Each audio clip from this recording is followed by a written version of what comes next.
We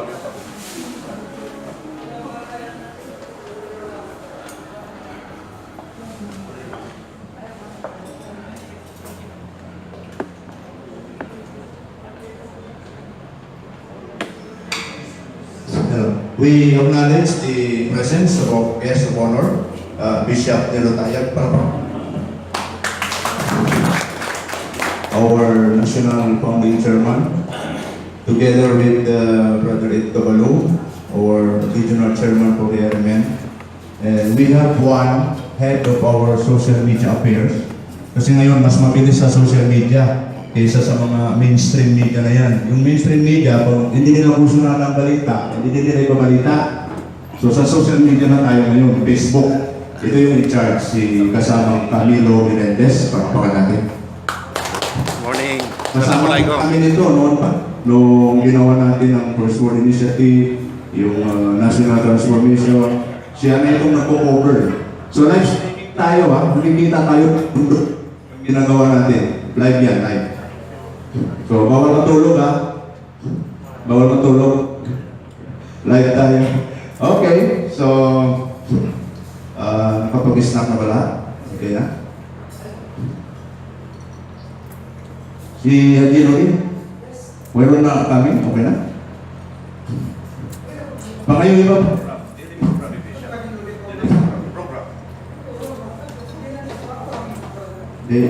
Hindi may program na mo.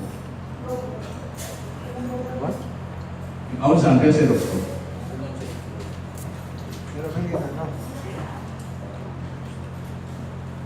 Ha? Ano ba? Hindi nga gusto mo yung maglatungal na gumaguma Tilaw sila, nagkita pa sa buwangan. Nag-start meeting kami ngayon. Ano? Dali? Kahit dali? Kaya kung libat doon. So, we shall begin. Your honors. Bismillahirrahmanirrahim. Alhamdulillahirabbil alamin wassalatu wassalamu ala asyrafil anbiya'i wal mursalin sayyidina Muhammadin wa ala alihi wa ashabihi wa man wala. Allahumma shalli ala sayyidina Muhammadin wa ala alihi wa ashabihi wa man tabi'ahum bi ihsan ila yaumiddin. Amma ba'd. Assalamualaikum warahmatullahi wabarakatuh. First of all, papasalamat po tayo kay Allah na nabigyan tayo ng pagkakataon kita-kita ngayong araw nito. Despite the distance, despite the different homeworks natin ng mga bahay, nandito pa rin tayo.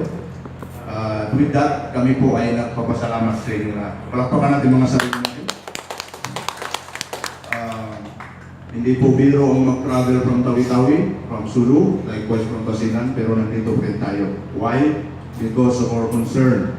Concern po tayo sa bayan natin at concern tayo sa lugar natin dito sa Bangsamoro. Ladies and gentlemen, welcome to this occasion. Pinangalanan po natin itong oath-taking ceremony. Medyo nagulat yung iba. Mag-o-oath na pala kami kagad. Ganun tayo kabilis. Hindi natin pwedeng makapain. Okay, so welcome to this occasion. Courtesy ng ating pong samahan, which is the Rebolusyong Duterte for a Revolutionary Government. Marami pong mga grupo dyan, nag-advocate din sila, mainly federalism, at meron din nagsasabi ng revolutionary government. Pero hindi po sila namahas na pangalanan ng grupo nila mismo na revolusyon. Pero tayo, sabi ni Bishop, it's about time. Pangalanan na natin, revolusyon na mismo. So, okay. Yan Rebolusyong Duterte for a Revolutionary Government. So, with us is our guest of honor. Papakilala lang din namin mamaya. And then, yung iba pa.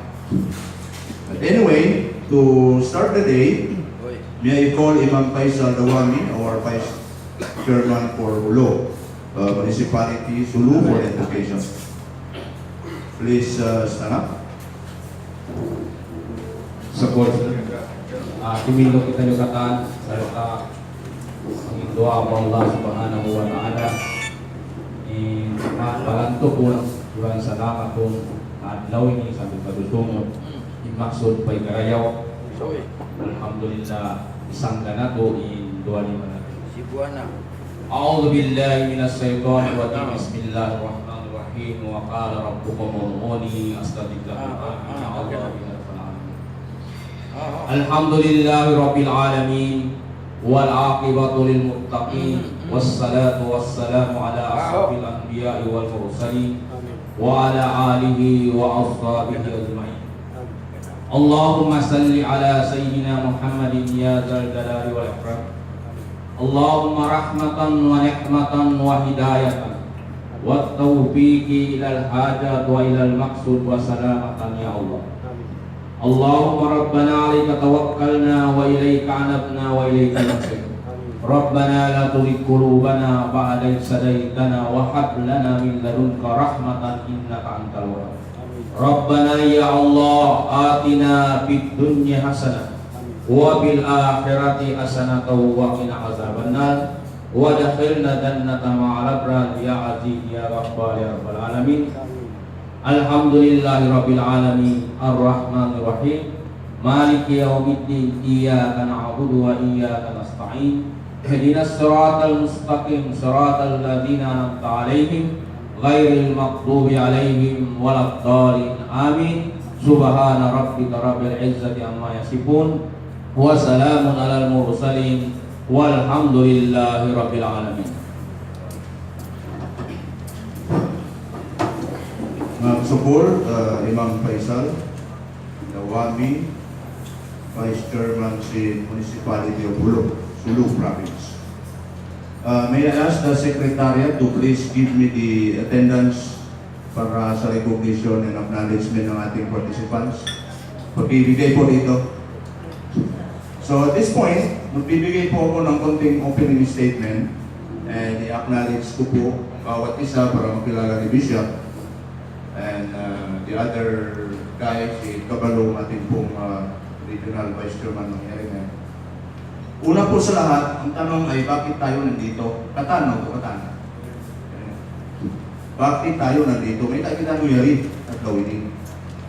Maybe, yung panghati, si Kaimanan ni Datu, okay, o revolutionary government, o meeting, kaya nuno natin mga kaya suy-suy ka to kaya ka communication in Malingkan.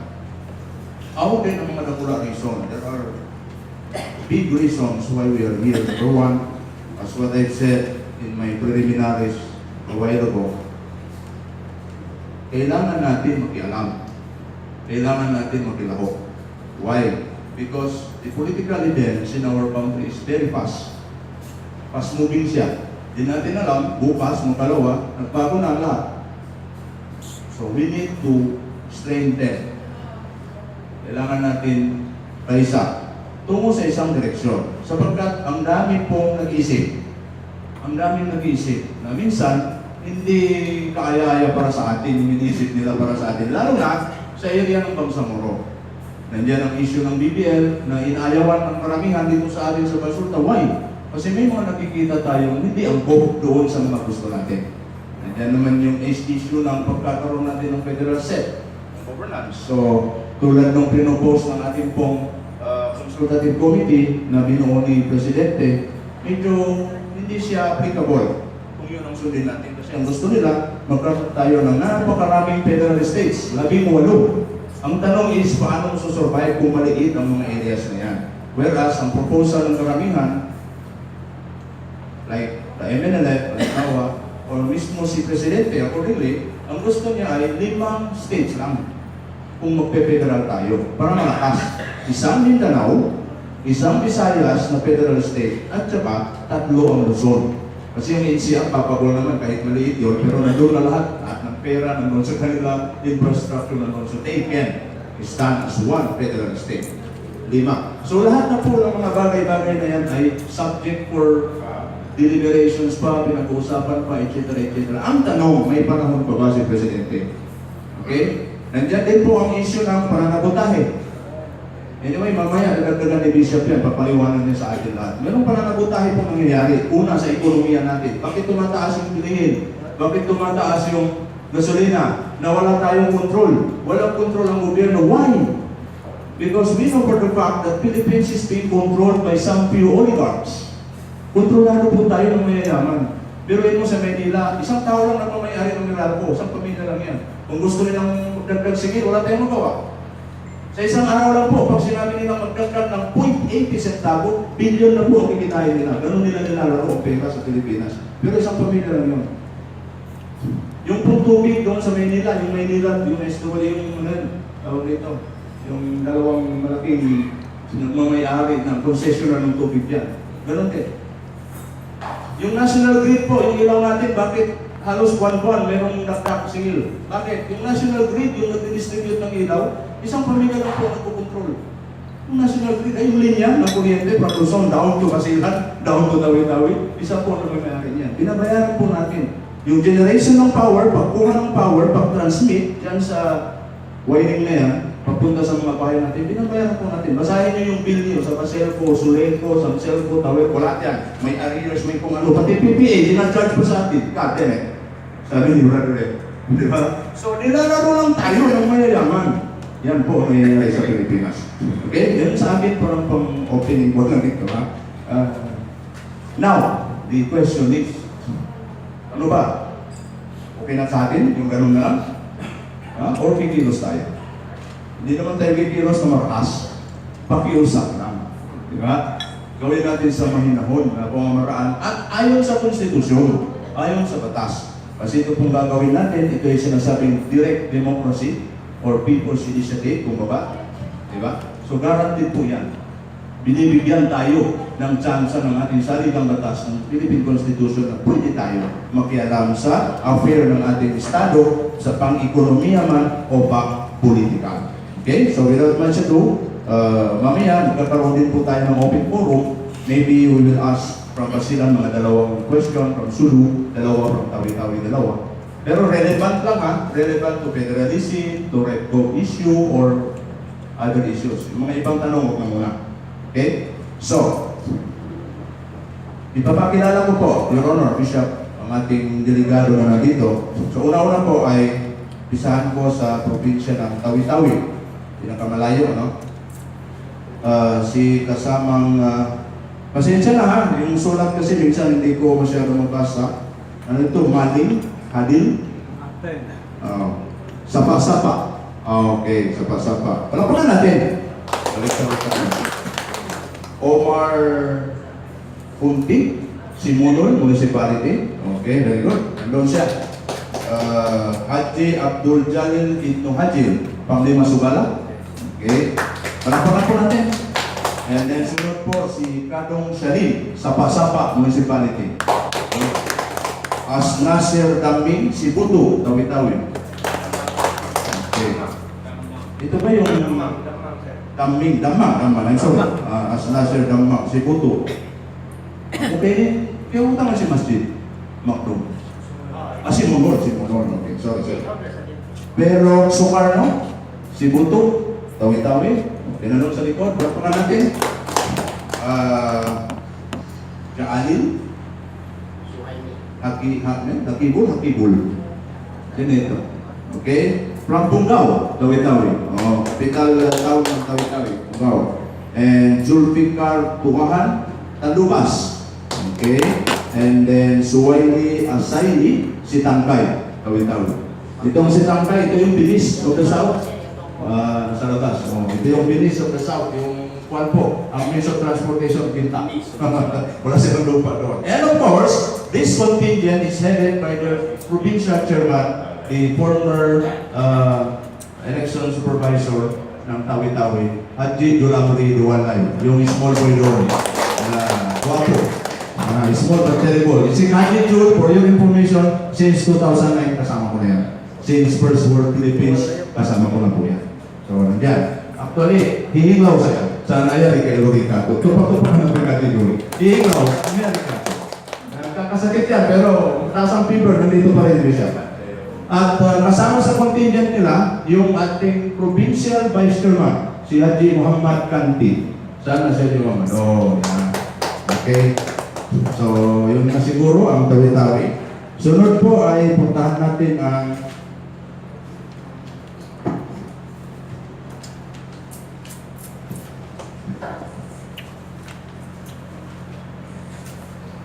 Island Province of Sulu. From Lugos Municipality, Nasalig Asmadun.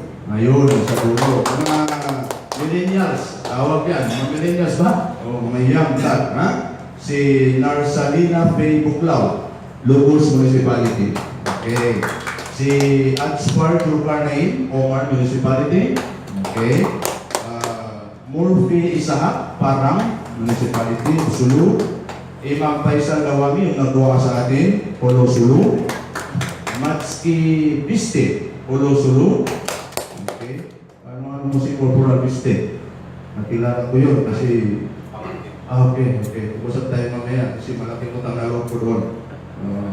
Inatake ako ng Los Cumaño nang nag-report sa akin. Si Corporal Biste.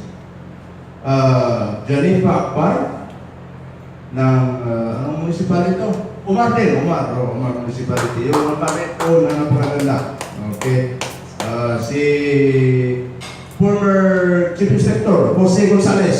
Kade, Holo Sulu. Okay. Si former Mayor ng Kalingalan Kaluang, Benhur Tawasil. Ben, where are you? Okay. Mga simple-simple mayor. Yung mga mayor noon na wala masyadong ira sa lugar nila. Pero, in fairness, peaceful ang lugar nila. Ngayon dumami ng ira, dumami ang lules. Baka yung ira nagpipinance ng lules? Yun ang tanong eh. Okay, Kade? Sunod ay si Sampang Abubakar Panamaw, Sulu. Okay, so anyone from Sulu na hindi pa ng pangalanan? May isa dito. Abdul Mutalib Haramay, Lugos, Sulu. Okay. So, itong contingent po, Bishop, headed by Haji Nuruddin Kasim. Siya po yung ating provincial chairman doon. Where are you, Haji Nuruddin? Napaka-active na centralizer po yan ng BASULTA. And then kasama ang kanyang vice chairman, walang iba, yung po ating retired Chief Superintendent natin ito, Jose Gonzalez. Siya po yung provincial vice chairman natin. Okay? So, sunod, pupunta tayo sa ating hometown. Basilan. Bakit ka na Basilan? Basilan po, pinangungunahan ito ng unang dumating, unahin ko, yung unang pirma dito. Ang aming pong independent mayor ng Maluso Municipality, pero ngayon hindi na siya mayor. Nagpapahinga lang. Pero, Brother Dave, ilagay natin ulit. Di ba?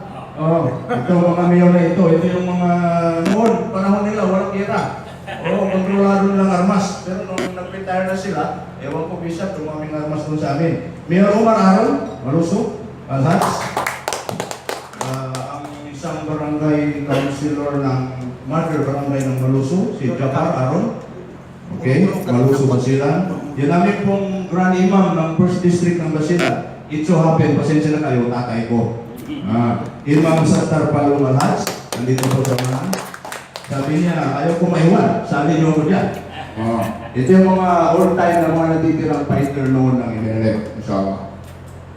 Galing lang Muhammad Ajun, Municipality, Omar Turabin. Yes, Brother Omar Turabin.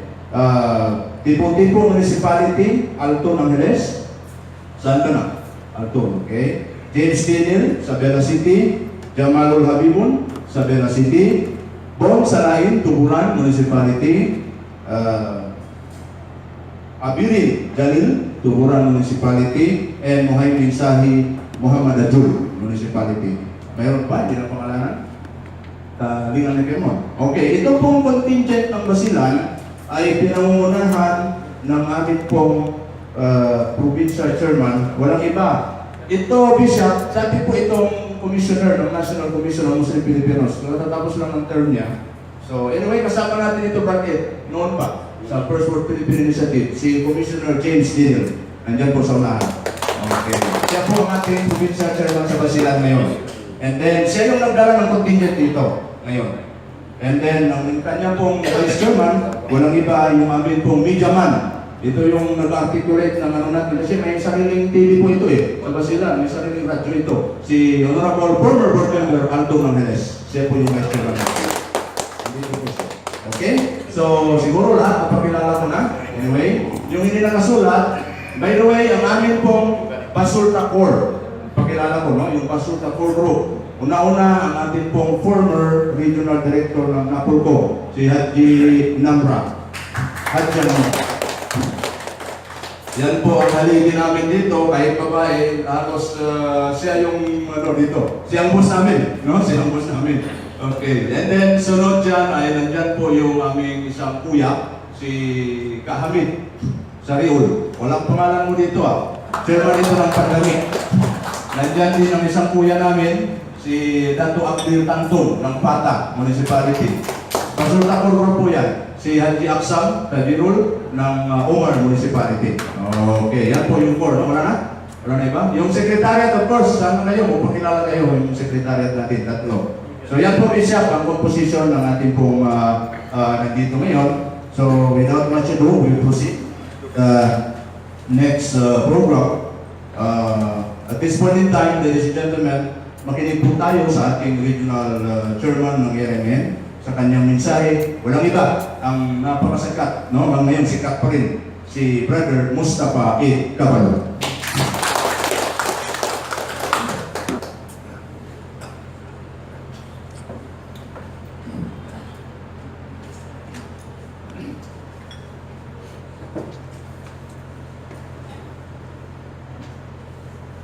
أعوذ بالله من الشيطان الرجيم بسم الله الرحمن الرحيم Assalamualaikum warahmatullahi wabarakatuh. Magandang umaga po sa ating lahat. Unang-una, mainit na pagtanggap sa inyong lahat. Tayo ay magkapikit-pikit, magkaisa dito sa ating bagong organisasyon. Ika nga'y medyo mabigat po ang ating responsibilidad.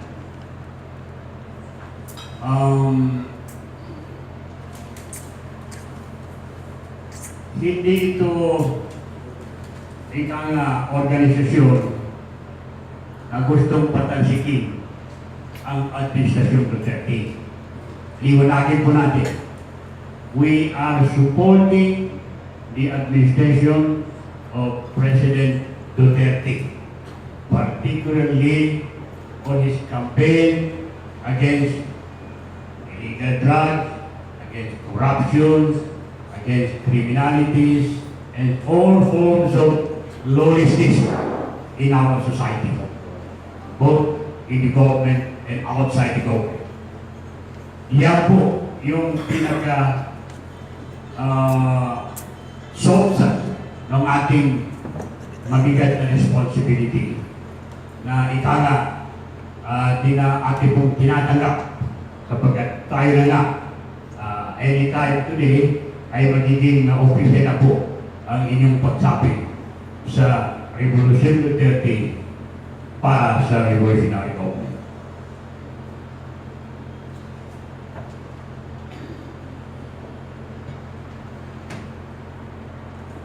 Ito ang nakikita natin na isang oportunidad. Maraming beses nating nabanggit na ang pinasabing oportunidad, kung minsan nakikita mo lamang kung paalis na. Yung pagdating na hindi mo makikita hindi mo mapapansin.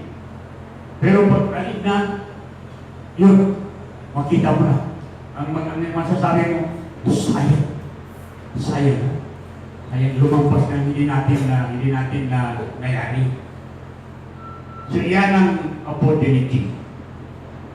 So, let us grab the opportunity sapagkat ito lamang yung paraan, shortcut ito to our desire to attain meaningful and substantial peace dito sa ating area. Dito sa aming formula, in the level of itong tinatawag na alternative autonomous region in Muslim Mindanao, meron tayong formula na hindi mo makikita diyan sa, with all due respect, diyan sa PBL. Hindi mo rin makikita dito sa existing autonomous region in Muslim Mindanao. Dito lamang natin susubukan pag nagkaroon tayo ng pagkakataon na ma-implementa yung tinatawag na revolutionary government. We will take the opportunity, grab the opportunity to do it for the sake of all inhabitants of our region. Ganito, simple lang. Ito pong tatlong major tribe, major grouping in Mindanao. Itong Tausug, of course, that is the island provinces. Itong Maranao, itong Maguindanao, hindi po niyo makikita ang formula kung paano pag-isahin yan, grupo na yan, dito sa existing BBL. Because ang naidulot ng BBL ay para bang nagkalayo tayo. Nagkalayo tayo. It even promote disunity. With all due respect. So, papasok tayo in the alternative autonomous region para i-cure natin yung situation na yan, yung reality na yan. So, meron tayong Nigiri Tausug, Nigiri Maranao, at Nigiri Maguindanao. Eh, yung mga Tausug, yung Nigiri is a term, more familiar kayo yan sa termino na Nigiri. It's simply a sub-state. They intervene in a sub-state within a federal government.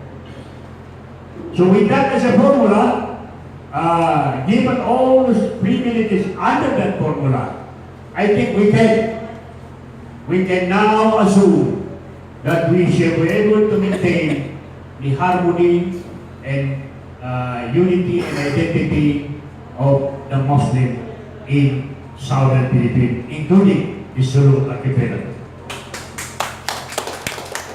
So, yan simple yung ating mensahe. This is an alternative sabagat hindi po ata magkaisa itong MNLA sa MILF. Mahirap pagkaisahin. So, in the meantime, na andiyan yung revolutionary government, let us hope, pray and hope, na the soonest possible time, ay deklara ko ng Pangulong Duterte, sapagkat nakikita na natin na wala na pong control, kundi mag-revolutionary government, hopefully, and then i-implement natin yun. That is the kind of formula that we are going to adapt and implement it in letter and spirit on the ground. So that yung pong servisyo na matagal natin pinimitin that have been denied to our people for so long a time, despite the big resources that have been poured into the autonomous region of Muslim Mindanao, hindi po natin napakinabangan sapagkat alam natin ang mga pangyayari dyan na i-deliver po sa personal na interest at yung iba pa dyan, meron pong return to sender. Kung kaya malaki man ang budget sa AARMM, meron return to sender, yung nakinabang, yung sana galing, yung resources na yan. Iyan yung mga pangyayari dyan, so we wanted to aawatin natin ang situation para po makinabang. At least, doon sa interim period na tayo ay mag-revolutionary government. So, supportahan natin ang revolutionary government. We should invite our brothers, sisters, lahat ng ating mga kaibigan throughout Mindanao na sabihin natin na ito lamang ang ating pag-asa. Wala nang iba. At ito lamang ay mangyayari sa panahon ng Administrasyon Duterte. Wala nang iba. Do not rely on other incoming president. Hindi po mangyayari yan. Take advantage because this is the opportunity, last opportunity for us. sapagkat hindi nga magkaisa itong mga leader natin. Imbis na sila ang maging solusyon sa problema, sila ang naging sagabat sa paglutas sa ating scenario. Wassalamualaikum warahmatullahi wabarakatuh.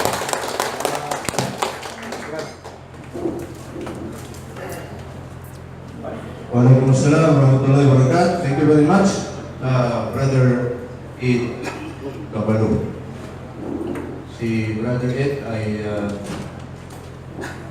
galing pa ito ng Manila, kasama sila Bishop. Ilang araw na ito doon. Nandun po kami since noong July 7, nagkaroon tayo ng marcha doon. Nagpaiwan siya, ako nauna ko. So ngayon lang nakabalik ng Mindanao yan, kasama na si Bishop. Ganun po katsyaga si Brother Ed para hanapin yung ating panalo. No? Nandun siya, nakatutok para sa atin. Okay? So, ina-acknowledge din po natin ang isang visitor, isang kasamahan, old-time na kasamahan ito sa Rebolusyong Duterte, si Datu Husin, nandyan sa presidential table. Palapakan natin. At this point in time, pupunta na tayo sa isa sa mga highlights ng ating gagawin ngayong araw ay to make official ang inyong pong involvement dito sa Rebo Duterte na ito ay manunumpa po tayo. Okay? Mag-o-oath po tayo and we ask the Honorable Bishop to administer the oath. Unahin po natin ang malayo, unahin natin ang province of Tawi-tawi. Please come forward. Province of Tawi-tawi.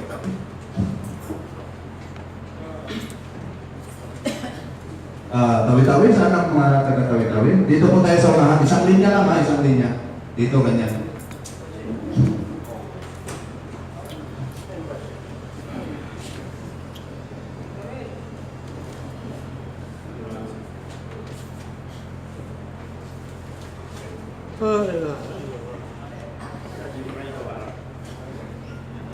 Harap naman ito pa.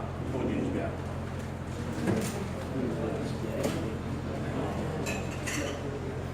Pasti jauh mana?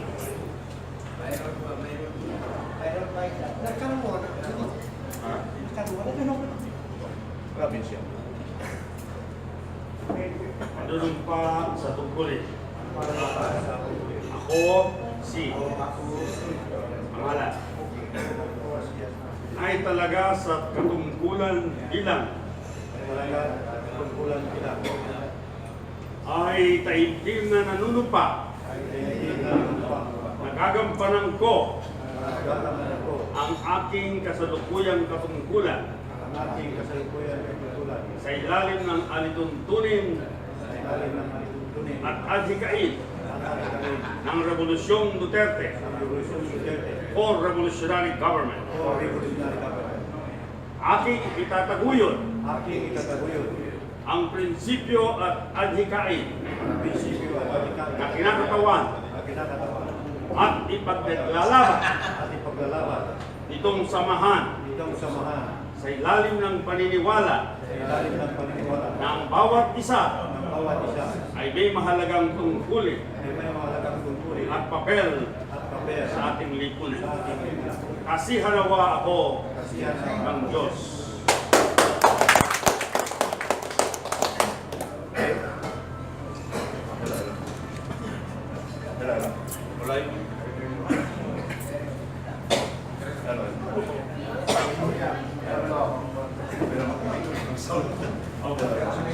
Hello. Yung isang mic ko yan, hindi ko makaya. Okay, thank you very much and congratulations sa ating pong contingent galing ng Tawi-tawi. Palakpakan natin sila ulit.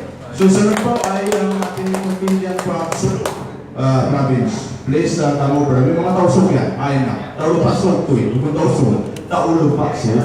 Oh. Please come over. Sulu delegation. Karika mo po lang.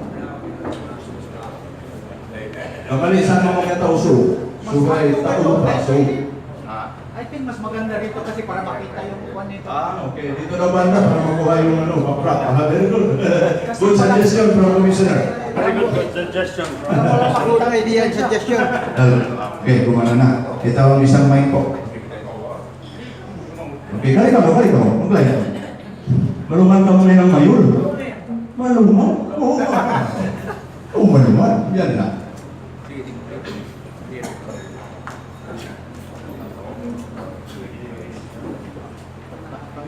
Pwede ko magbalik. Balikan mo. Manumpa sa Sukuli. Tapos wala tayong kamay. Ako, si pangalan. Nay talaga sa katungkulan bilang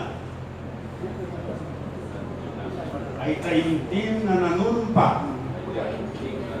Nagagampanan ko ang aking kasalukuyang katungkulan sa ilalim ng alituntunin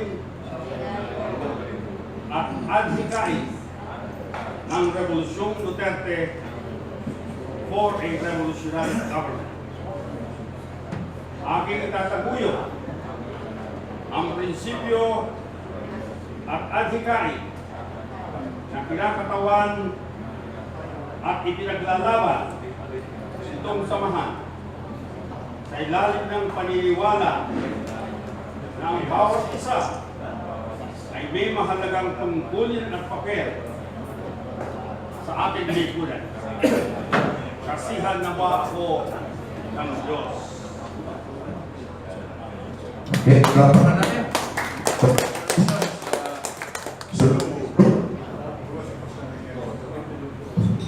mamaya-maya po, natapos ni Bishop yung inyong panunumpa at inyong mga appointment.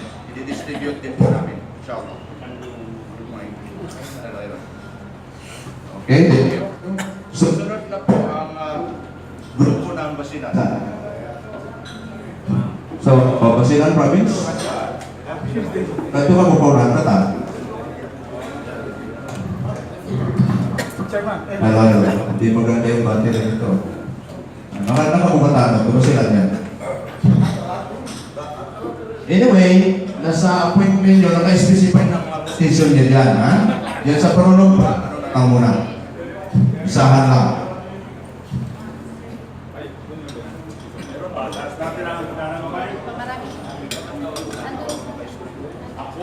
Ako, si Omar M. Aron. Ay talaga sa katungkulan bilang ay taimtim na nanunumpa. Nagagampanan ko ang aking kasalukuyang katungkulan sa ilalim ng alituntunin at adhikain ng Rebolusyong Duterte for a Revolutionary Government. Aking itataguyod ang prinsipyo at adhikain na kinakatawan at ipinaglalaban itong samahan sa ilalim ng paniniwala na ang bawat isa ay may mahalagang tungkulin at papel sa ating lipunan. Kasihan nawa ako ng Diyos. Okay, congratulations. Palakpakan natin ang mga Basilan. Okay, thank you. Congrats, ha?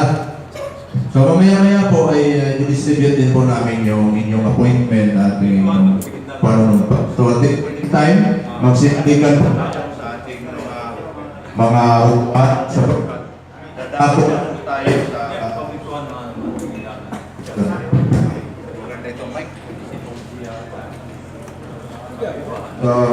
this point in time, magsibalik po tayo sa ating mga upuan. Dadako na po tayo sa pinaka-highlight, no?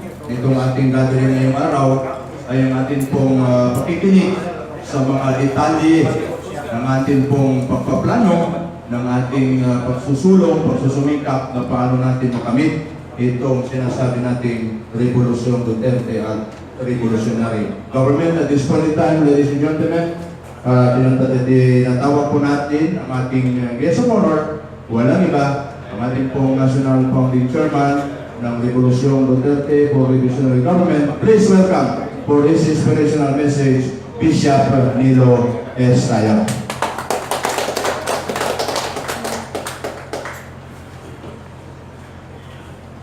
Magandang umaga po sa inyo lahat. Magandang umaga po sa inyo lahat. At pagpalain kayo ng buong may kapal. Maraming salamat po sa karangalang binigay ninyo sa aking ngayong araw rito, ngayong umaga, upang ako'y bigyan ng pagkakataon na makapagpaliwanag.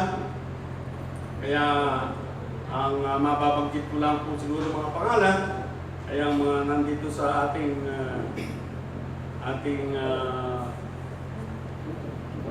chair dito sa harap, sa ating table. At ang mababanggit ko ay si Professor Noreen S. Pallong. Maraming salamat sa kanya, Regional Vice Chairman ng AARMM. And of course, ating Regional Chairman, Datu Mustapha A. Kabalu. Isang natatanging banggit o special mention ang aking binibigay sa aking dating kaibigan at kakilala. Ang pagkakakilala ko, Datu Margani, na Datu Manisi. Nandito siya ngayon. Matagal ko na pong kakilala si Datu Manisi. Siya ay mayroong isang vision for a Western Mindanao Revolutionary Council. At sa takdang panahon, ang sabi ko sa kanya, meron po siyang following na gustong mag-rally sa manda po dito sa Zamboanga Peninsula. Ang sabi ko sa kanya, sa takdang panahon ay magkikita-kita rin tayo. At nandito nga siya. At marahil ay meron tayong natataging mga seremonyas na gagawin na mangyayari sa Pagadian City. Palakpakan po natin siya. At binabati ko rin ang ating mga kapatid na Muslim na nanggaling pa sa BASULTA, ang Basilan Island, Sulu and Tawi-tawi. At ako po ay nagagalak na sa kauna-unahang pagkakataon ay nakilala ko kayo, mga kapatid na Muslim. At lagi ko pong naalala ang sinasabi ng ating Pangulong Duterte about the historical injustice to our Muslim brothers and sisters. I have always been a student of the Philippine Revolution, and I have scanty knowledge of what I know about the struggles of the Muslim peoples in Mindanao. It is only very lately that I have begun to study more closely the history of our Muslim brothers and their struggle. And it's only very lately that I have begun to understand the meaning of historical injustice that was committed against them. Please remember that 1892 and of Andres Bonifacio's founding of the Katipunan at taas-taasang kagalang-galangang mga katipunan ng mga anak ng bayan was far a long way nung makapagtayo na ng civil society ang ating mga kapatid ng Muslims. The imaginings of a Filipino nation were still very flimsy when our Muslim brothers have already formed a civil society or a nation state.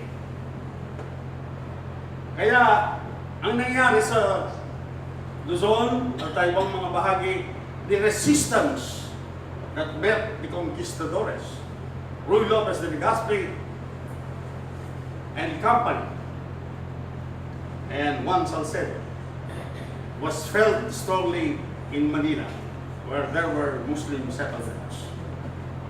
The only resistance. And of course, the real resistance came because you were already formed a nation state, a Bangsamoro nation state. Palakpakan po natin. It was a historical injustice because there were so many atrocities committed against the people, the Muslim peoples of Mindanao, because they were not completely subdued. They did not succumb to colonialism, Spanish colonialism, and they did not succumb to American imperialism. It was only the powers, the big powers, when in the Treaty of Paris, that the territories were attached, and our Muslim brothers were forcibly undertaken, or were forcibly attached or merged with the Philippine territories that were ceded by Spain to the United States of America. Needless to say, our Muslim brothers' formation of the nation state could have served as a big inspiration to Andres Bonifacio in his imagining of a Philippine nation state when he founded the Katipunan in 1892, and when he became the first president of the Republic from 1892 to 1896, and from 1896, after the Tejeros Convention, the leadership was transferred to Emilio Aguinaldo, the first president of the first Philippine Republic.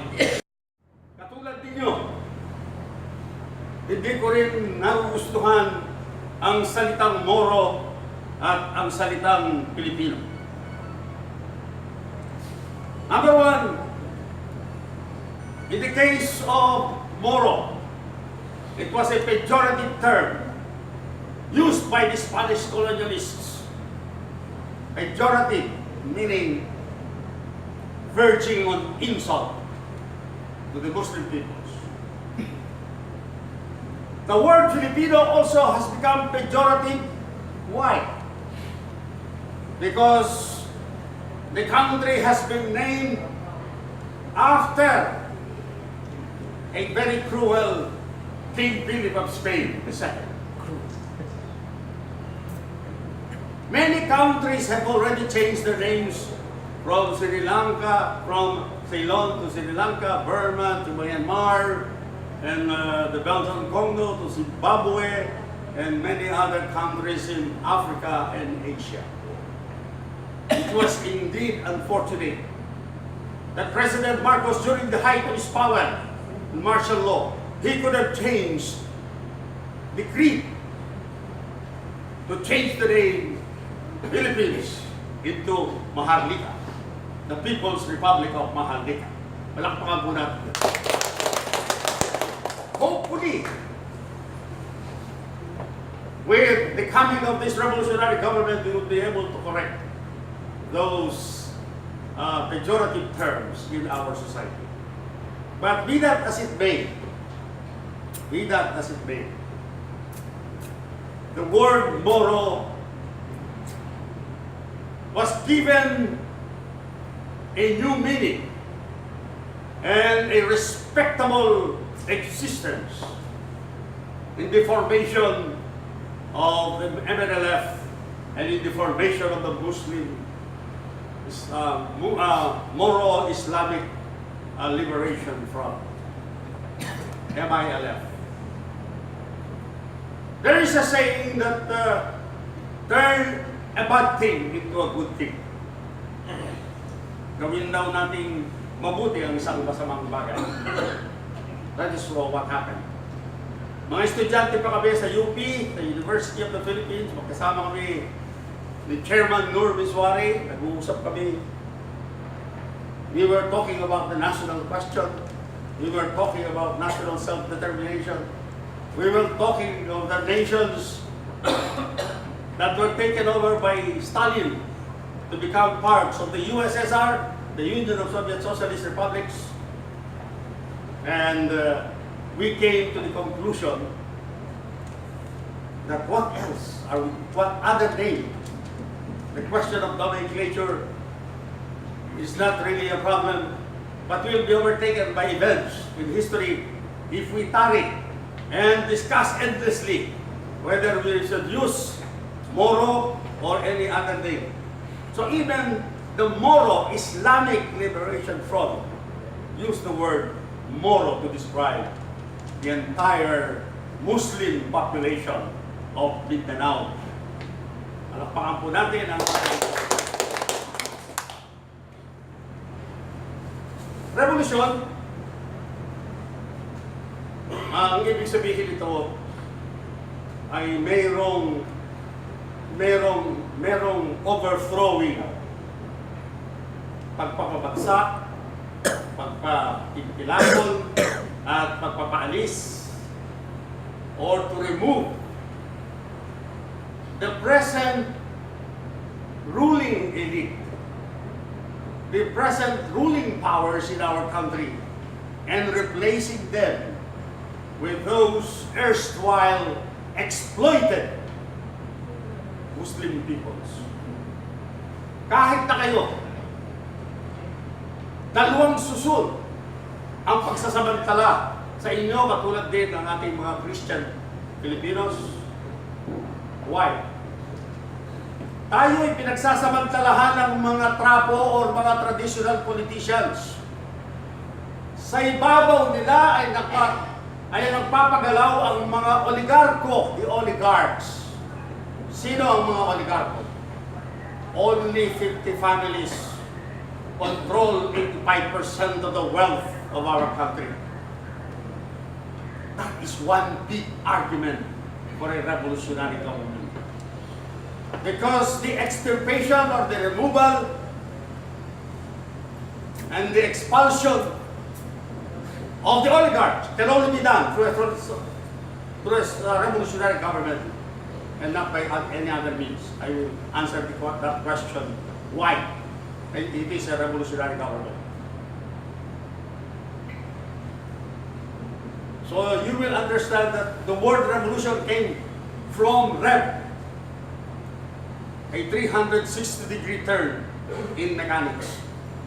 Political scientists have borrowed from mechanical engineering in using the word revolution, the 360-degree turn of an engine or anything that is moving revolutions per minute, RPM.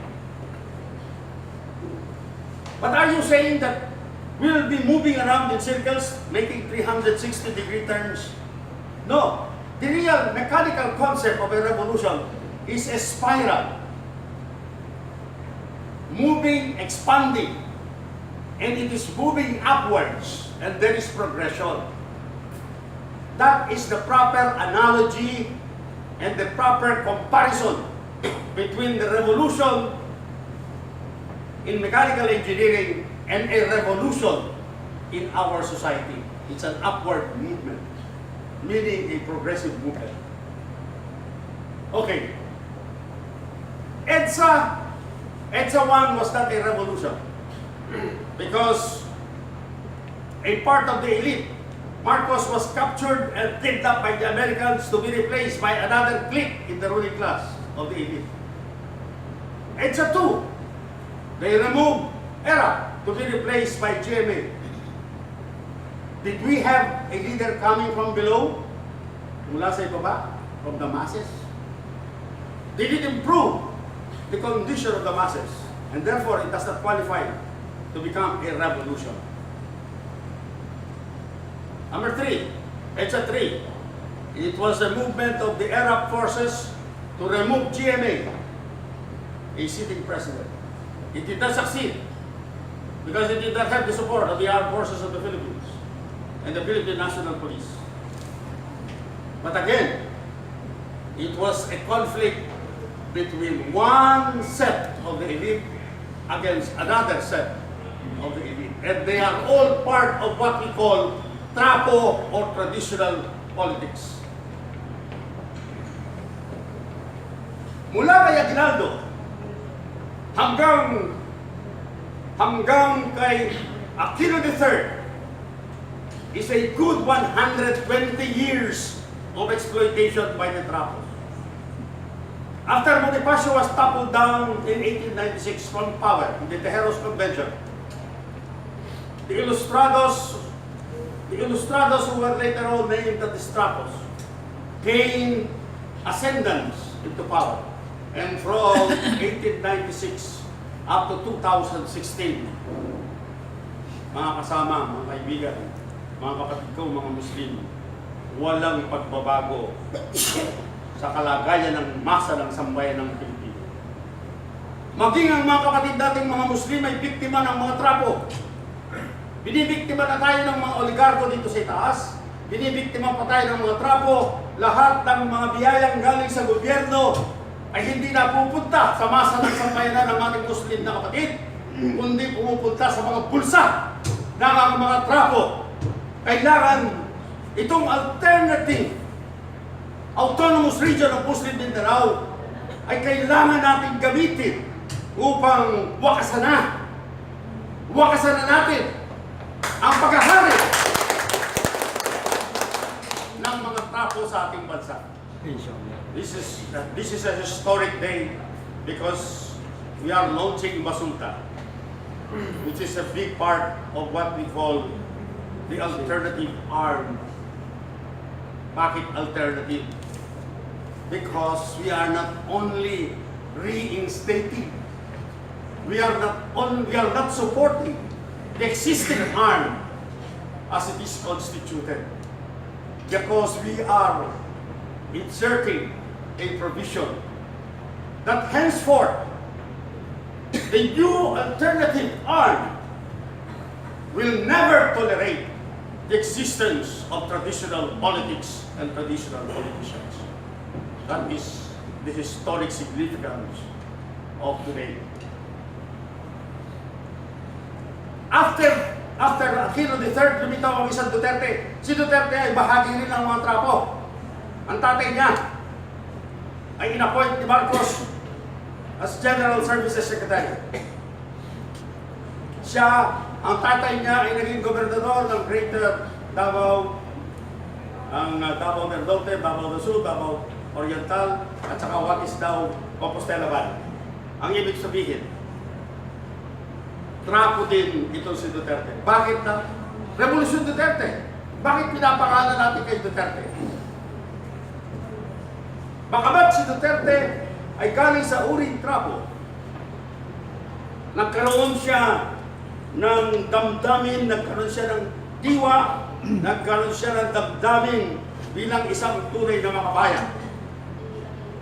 Sapagkat siya ay naging kasapi nung tinatag namin ni Jose Maria Sison na kabataang makabayan. Nung ma-expel siya sa Ateneo de Davao, pinadala siya ng tatay niya dito sa Lyceum of the Philippines. Ako naman noon ay nagtuturo sa UE, University of the East. Si Jose Maria Sison ay nagtuturo dito sa Lyceum of the Philippines. It was the same kind of, they call it national democracy. Pero isang pagiging makabayan, nationalism, and democracy. When we say democracy, we mean democracy for the masses of our people. Which, again, I will repeat. Mula kay Aguinaldo hanggang kay Aquino III, it never existed for the masses of our people. Meron bang tunay na demokrasya? Number one, the elections are always captive by the oligarchs. Pinapagalaw lang nila. Massive vote buying, massive vote selling, because they take advantage of the poverty of our people. So, the economy is controlled by the oligarchs. The electoral process is controlled by the oligarchs and their trapos, and the whole use of our natural natural resources are controlled by this, as well as even the remittances of our OFWs. $25 billion and $15 billion that keep the economy afloat. Pero kinokontrol pa rin ng banking system na kontrolado ng mga oligarko. Wala rin ang underground banking system ay kontrolado naman ng mga Turko at saka mga Bombay na tinatawag natin. In other words, wala tayong pupuntahan kundi magiging OFW tayo. Pero sa ating pagiging OFW, nasasalahula ang ating mga kababaihan. Kailangan magkaroon na sa pamamagitan ng isang revolutionary government ang isang tunay na entrepreneur, na mga grupo ng entrepreneur ng mga Pilipino na kayang lumaban sa mga oligarko at hanggang sa huli, sila ang mangingibabaw. Kaya si Duterte, siya ay para sa isang tunay na paghahari ng mga Pilipino sa Pilipinas.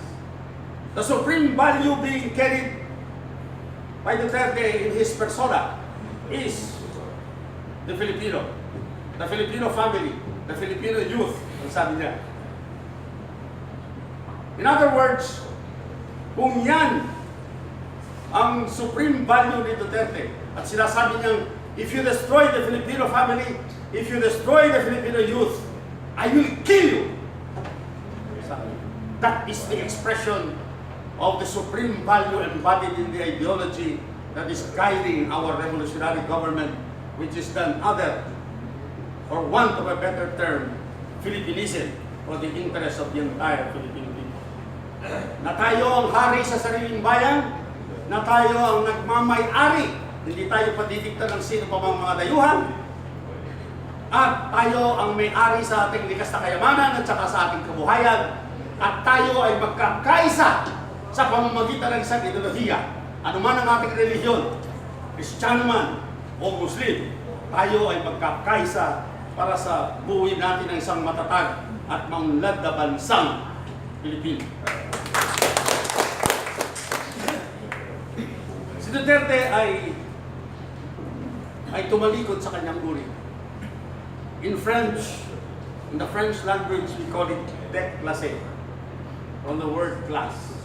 You turn against your own class and embrace the cause of the working class, the hoi polloi, the marginalized sectors of our society. Then you are called déclassé. And it is no exaggeration when I say that Duterte is a gift of God to the Filipino people only once in a century. Please note my words. Minsan lang nangyayari sa kasaysayan ng ating bansa. The confluence of events and circumstances. Because as constituted, the political institutions, the flawed political institutions, the dysfunctional political institutions, as they were engineered from the time of Aguinaldo to the time of Aquino III, would lead only to perdition and would not lead to progress and development of our people. And so, Duterte, we call this Duterte, Revolusyong Duterte. And mind you, baka tayo mapagkamalang Revolusyong Robredo.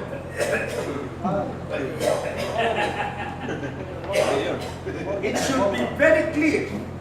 Kaya yung mga kasama natin nagsusulong ng revolutionary government, sinasabi namin sa kanila, turihin ninyo, tukuyin ninyong mabuti kung sino ang iluluklok nyo sa kapangyarihan. Si Duterte ba o si Robredo? Kanino ba tayo? Duterte. Okay. Yan ang ibig ko sabihin. Iluluklok natin sa kapangyarihan ng isang presidente, sa halip na tayo ay lalaban para pagsak natin. Kaya, ang Revolusyong Duterte ay isang mapayapa. Huwag tayo matakot sa revolusyon.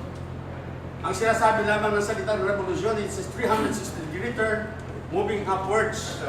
Ang ibig sabihin nun, magkakaroon ng kaginhawaan, magkakaroon ng kaunlaran, ang kapakanan ng mga masa ng mga sambayan ng Pilipino, mga manggagawa, magsasaka, mga maliliit, ang mga marginalized sectors ng ating lipunan, at hindi ang mga elite lamang. Yan ang ibig sabihin. And therefore, ang ibig sabihin ng Rebolusyong Duterte ay isang mapayapa. Bakit? We are not fighting. We are not removing a sitting president. Palakpakan po natin. There is no need for us to bear arms against. Naranasan ko rin po ang bubungo ng isa hukbo, katulad ng marami sa inyo dito. Katulad din ng Noreen at saka ni ng Hasim Salamat, na halos magkakaedad kami, ng aming mga kabataan. Nagtayo kami ng mga hukbo. Kami ni na Jose Maria Sison, binuo namin ang New People's Army, at binuo naman ni Noreen at saka ni Hasim Salamat ang MNLF at saka MILF. Nagkakaisa kami sa pagiging mga mandirigma, warriors. And why do we admire warriors? Because at the moment of recruitment, we offer our lives, name and sacred honor, into the altar of sacrifice, in the altar of sacrifice. It is the noblest profession because it is the profession of arms. Doon sa oras na ikaw ay manunumpa bilang isang mandirigma, ino-offer mo na ang buhay mo, inaalay mo na ang iyong buhay. Anong profesyon? Doktor, engineer, pare, obispo, ang nag-aalay ng buhay sa oras na ikaw ay nare-recruit. Wala nang iba. Kaya ginagalang natin ang mga mandirigma sa ating lipunan. Lamang ang dalawang grupo ng ating mga dakilang mga mandirigma, ang MNLF at saka MILF, ay ayaw mag-usap. Kaya kailangan natin, sinabi ni Datu, Mustapha, and Kabalu, sinabi niya kanina, na the only way we can bring to the negotiating table the MNLF and the MILF is through President Duterte. But if that is not enough, we should give President Duterte revolutionary powers so that they could bring together all the disparate Muslims the Bangsamoro Autonomous Region under the Federal Republic of the Philippines. Palakpakan po natin. So in other words, there are three important elements. Para hindi masyadong mahaba itong ano natin. There are three important elements of a revolutionary government. What is the basis of a revolutionary government? There are universally accepted great rights in the world today. There are two. Number one is the right of any group of people to revolution. Kung talagang hindi na kanais-nais, hindi na katanggap-tanggap, hindi na natin makitiis ang pagsasamantala ng mga nagaharing uri sa ating lipunan, we will make use of the right to revolution in any form whatsoever, peaceful or otherwise. It is universally recognized. The other great right, sa dakilang karapatan na ginagamit ng lahat ng mga bansa, ay ang the right of the state to protect itself. Ang karapatan ng Estado upang ipagtanggol ang kanyang sarili, to protect, preserve, enhance, and advance the interests of the state, especially if that state advances and fights for the interests of the Filipino people as a whole. Okay. In our case now, dito sa ating pinag-uusapan ngayon, bakit revolutionary government? Nagtatagpo, nagtutugma, or there is a convergence of the right to revolution of the people and the right of Duterte to preserve himself against all forms of destabilizers of the regime. So, minsan lang nangyayari sa isang bansa yan. Again, I would say, once in a century. The convergence of the right to revolution and the right of the state to protect itself happens only once in a century. Mga minamahal kong kapatid na mga Muslim. Nangyayari lang minsan sa isang daang taon. And let us grab this opportunity. Let us not squander the next 4 years of Duterte. Within the next 4 years, kapag hindi natin naisagawa ang isang revolutionary government, ang mga susunod na saling lahi ng ating bansa ay maghihintay pa ng 100 taon. Kaya napakalaki ng ating responsibilidad, napakalaki ng ating pananagutan sa ating mga anak at kanilang mga anak pa o mga susunod na saling lahi. It is our sacred duty to the future generations of our people that will have to carry out this revolutionary government. That the convergence of a revolutionary movement as well as the right of the state to protect itself ay minsan lamang nangyayari. Let us take note of that. So, the number one element or the number one component of a revolutionary government is the overwhelming masses. Overwhelming mass movement and overwhelming mass clamor. Kahilingan, hindi lamang kahilingan kundi sigaw ng sambayanan na magkaroon na ng isang revolutionary government sapagkat hindi masusunod ng mga kasalukuyang political institutions natin and our and the current political processes ang mga mabibigat na problema ng ating bansa. BBL, pangalan ni Pangulo Duterte na-upload sa Kongreso at saka sa Senado. Pero ano na naman ang mangyayari sa BBL? Sa Korte Suprema? Sari-sari na naman mga protesta ang gagawin nila ng mga ibang mga sektor ng ating lipunan para ipatupad ang BBL. The draft constitution of submitted by the Consultative Committee for a federal government, pipira-pirasuhin na naman ito sa Kongreso, pipira-pirasuhin na naman ito sa Senado, at may pipira-pirasuhin na naman ito sa Korte Suprema. By the time we know it, wala na yung 4 na taon ni Duterte. Na wala na ang pagkakataon. Papayag ba kayo doon? Hindi! Hindi natin papayagan na gagawin nila ang bagay na yan. We will push through the alternative autonomous region of Muslim Mindanao and all the provincial councils that we have formed, North Cotabato, Sultan Kudarat, and then in General Santos and Sarangani and many other places where there is an effective unity among our Muslim brothers and the Lumads and our Christian brothers, magkakaroon ng tunay na pagkakaisa. So hindi lamang natin sinusulong isang alternatibong arm, kundi ang pagkakaisa sa bawat probinsya ng Mindanao, ng buong Mindanao. Ang mga Lumads at ang mga Christian Filipinos at saka ang mga Muslim brothers natin. Yun po ang significance na ginagawa natin ngayon na umiikot tayo sa Mindanao upang mabuo na. Kaya lang, nung nagsasalita ako sa Luzon, ng meeting namin nila Mustapha and Kabalu, sabi ko, kapag hindi tayo pumilos dito sa Mindanao for a revolutionary government, kakailanganin natin passport at saka visa pagpunta ng Mindanao. Kasi mauuna sila sa atin. Mabilis ang development dito.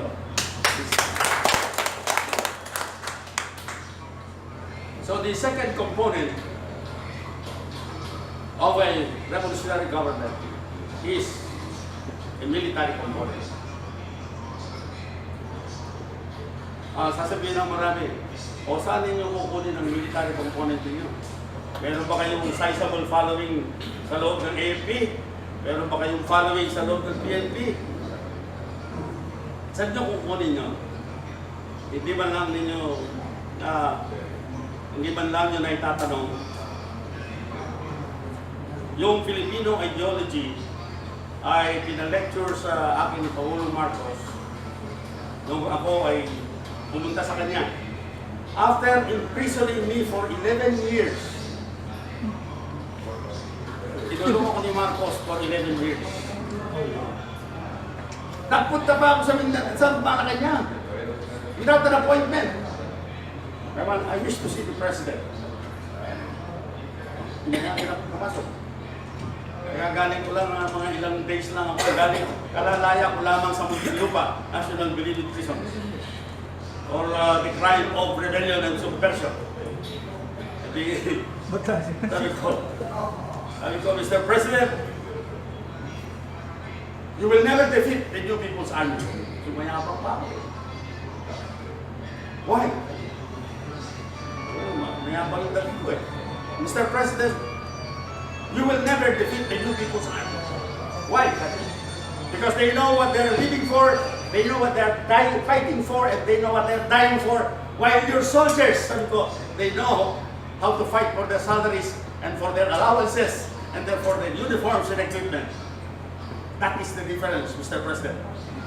Number two, Mr. President, there are only two things I wish to convey to you. Number two, you will never defeat or destroy or crush an ideology by means of arms. You can only defeat or surpass another ideology with another ideology superior in terms of acceptability, in terms of understandability among the masses of our people. What will you call it? For want of a better term, Mr. President, let's call it the Filipino ideology or Filipinism. Why should we append that ism after the word Filipino? Because, Mr. President, we have been taught by our foreign masters that we are not capable of building an ideology. We are not capable of building a philosophy. We are not capable, as a people, of building our own ideology, and we do not have that capacity as a people. And that's why we use the word easy, because we want to show the world that the best thoughts that have been created by our people, the intellectuals, the Muslim intellectuals, the Christian intellectuals, so forth and so on, are comparable to the best in the world, whether it is German philosophy, British philosophy, or French philosophy. Because, Mr. President, there is a big national inferiority complex among the Filipino people. Mali ang pagtingin natin. Even if we cannot think of ourselves as becoming great, we will never be a great people. Kung hindi man pumapasok sa isip natin na tayo magiging isang dakilang laki, kailanman hindi tayo magiging dakila. That's why, in the following speeches of President Marcos, he would say, this nation can be great again. Maraming nagtatanong, kailan ba tayo naging dakila, Mr. President? E di magkapaliwanag kayo ng Presidente na naging dakila tayo because we were the first Asian nation to fight Spanish colonialism in Asia. Ahead pa tayo sa mga ibang bansa. Ang hindi namin mention madalas si Pangulong Marcos ay yung, nene-show ko kanina, nagsimula akong magsalita, yung historic injustice against our Muslim brothers. Nabuo na ang Muslim nation state sa Pilipinas bago pa dumating ang mga Kastila at bago dumating ang imperialist people. We were already a nation. You are already a nation. State before the colonialists and the imperialists. And I'm sure that Bonifacio, Rizal, and the other heroes who imagined the Filipino nation state drew inspiration from our Muslim brothers. So yung pangatlong, bakit tayo magtatagumpay? Sapagkat pinayagan ako ni President Marcos na mag-lecture sa lahat ng mga sundalo, sa lahat ng mga pulis ng Filipino ideology. Hindi ko alam, from 1981 to 1986, nag-lecture ako, all of a sudden, biglang lumitaw ang Reform the AFP movement, biglang lumitaw ang Soldiers of the Filipino People, biglang lumitaw ang YOU. Sino ang mga namumuno ngayon niya? General Danilo Lee, General Reynaldo Beroya, Colonel Reynaldo Capawata, Jose Maria Sumel. Sino namumuno ng mga yan? General Senator Gringo Anasan, Red Capuna. In short, bakit kayo nagyayabang? Sasabihin ng iba, you know, may pagyayabang namin na meron kaming suporta sa loob ng AFP at saka sa PNP.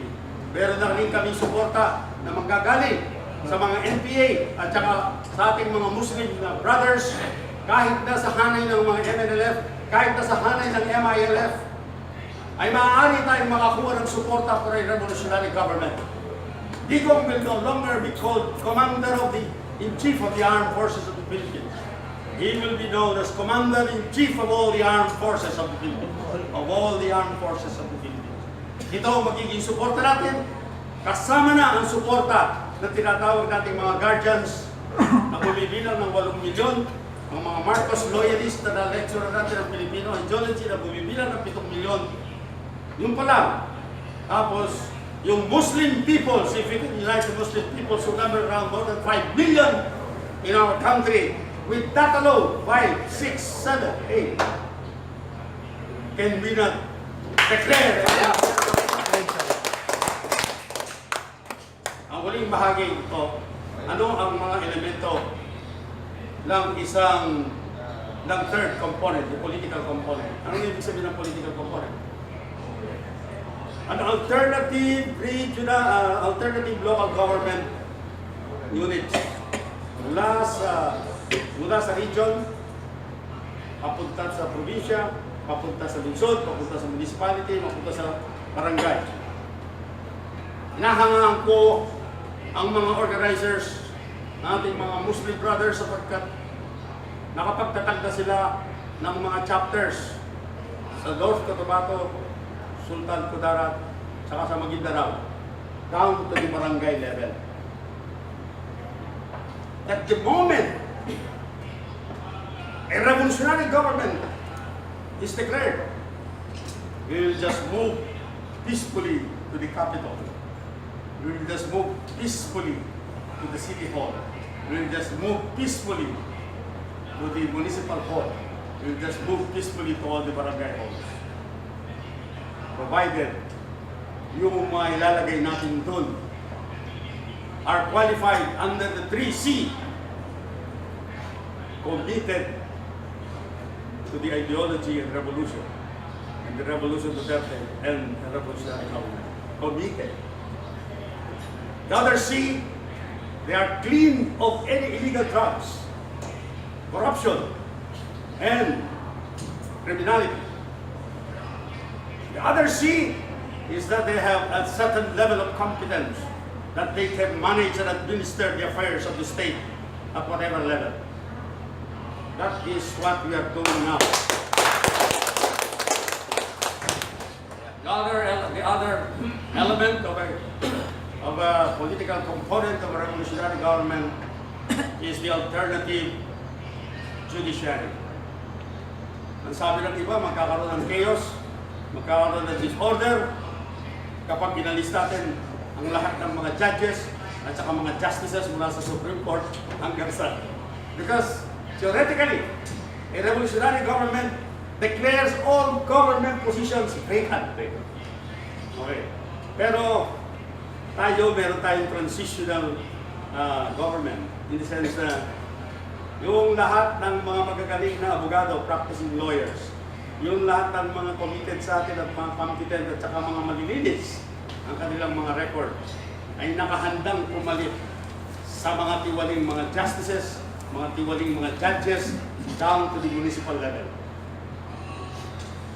Tapos, in the bureaucracy, the 1.5 million bureaucracy na talagang talamak na sa katiwalian, sa corruption, we will have a reserve of civil servants who are clean, competent, committed, clean, and competent, ready to take over any malfeasance or any misdemeanor or any corruption in the 1.5 bureaucracy.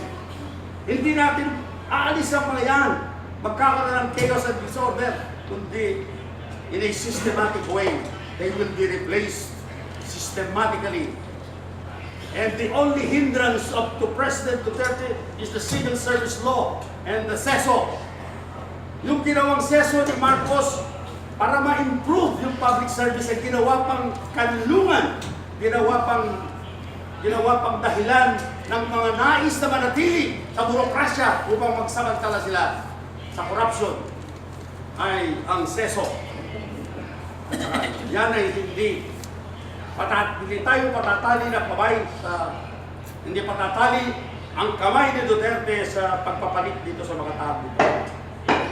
So, the political component as the element of an alternative local government system, units, an alternative bureaucratic system, an alternative judicial system. And then, of course, the fourth element would be a council of experts, because the president will be the sole legislator. He will have the sole power to legislate laws. Siya ay tutulungan ng mga council of experts of legal luminaries, council of experts ng mga economists, council of financial and fiscal experts, council of experts from labor sector, from the peasant sector, from the youth, the women, and other sectors of our society. Hindi na tayo magdidepende doon sa 85% controlled. Ang Kongreso natin ay 85% kontrolado ng mga dinastiya, kontrolado ng mga landlords, kontrolado ng mga trapos. Paano tayo magkakaroon ng mga batas? Another big argument for a revolutionary government. You ask me now, under the present system, there is no other way but a revolutionary government. Maraming salamat sa inyo. Thank you.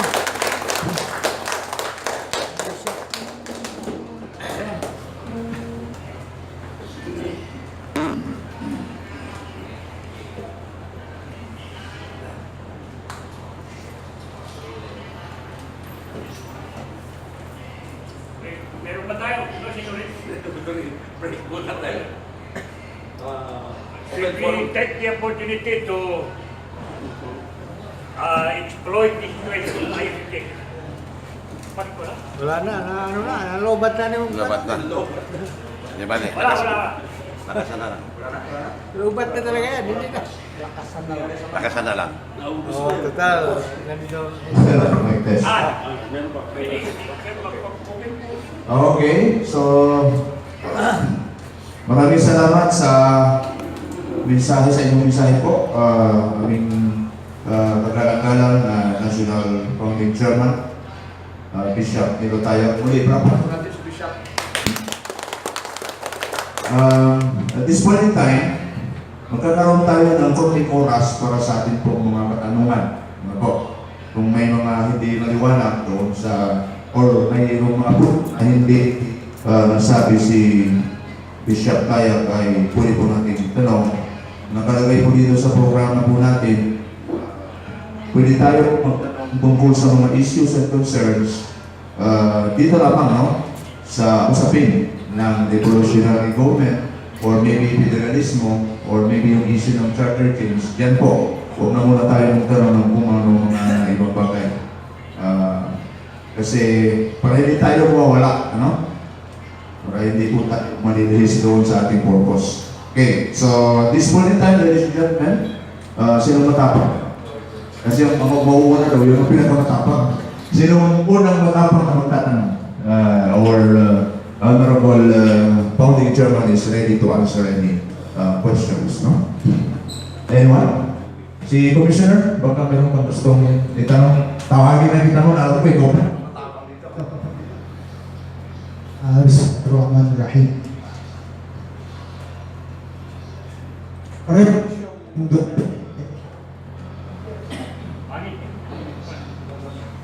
Betul-betul.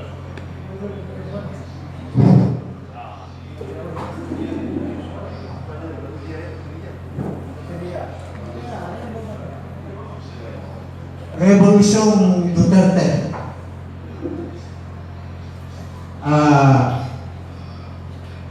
As lectured by our Bishop Nilo Tayag. From my end, and perhaps yung mga nandito ngayon, with no reservation, for we the oath we made to write a very conclusive solution is to support the revolutionary government of President Duterte. You know, I am just surprised as to why Bishop Nilo Tayag, one of the supporters of President Duterte, to get into a revolutionary government when mismo sa payagan sa social media ang mga bishop, mga pari ay against dito sa panukala ng ating Pangulo.